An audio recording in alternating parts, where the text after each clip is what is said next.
Egaan kabajamtoota dhaggeeffattoota keenyaa daawwattoota keenya kan daawwachaa jirtan magaalaa Najjooti. Sadaasa torba 2022 waraanni bilisummaa Oromoo injifannoo boonsaa galmeesseen ijibbaata guyyaa 4 walirraa hin cinne loleen har'a injifannoo isa xumuraa galmeessee jira. Baga gammadaan baga gammanne uummanni magaalaa Najjoo hundi keessan baga gammadaan.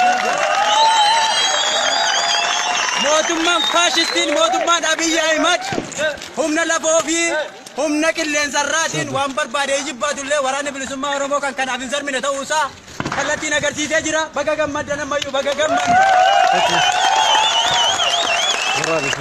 Uummanni magaalaa Najjoo haala kanaan simannaa gochaa jira. Amma magaalaan Najjoo guutummaa guutuutti qulqullooftee harka ijoollee isheetii harka qeerroo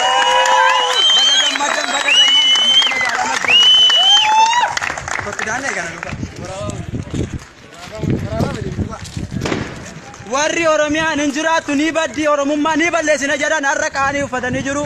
Akkuma uummata magaalaa Najjoo uummatni magaalaa biraas bilisummaa eeggachaa jiru wanta ta'eef isaanis yoo jabaatan kan bilisummaa isaanii gonfatan ta'u kallattiidhaan isin dhageessifna.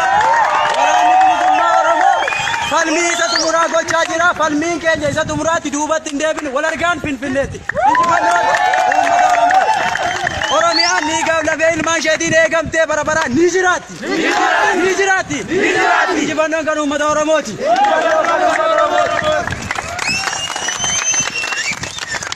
Ayyee kan daawwachaa jirtan ammayyuu kunoo magaalaa Najjooti. Magaalaan kun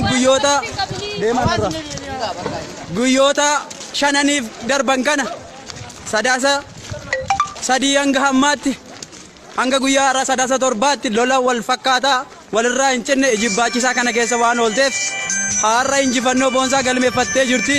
Uummatni Najjoo uummatni Oromoo hundumtuu kan nu dhaggeeffachaa turtan kan maalirra jirtu jechaa turtan hundi keessan bu'aa isaa argattanii jirtu. Injifannoo argannee injifannoodhaan jirra. Uummatni magaalaa Najjoo ammayyuu baga gammaddan baga gammanne. Waraanni bilisummaa Oromoo kaayyoo bakkee kasaarraa humna qilleensaaf lafoodhaan kan hin deebine ta'uusaa kallattiidhaan mirkaneessee jira. Baga gammaddan.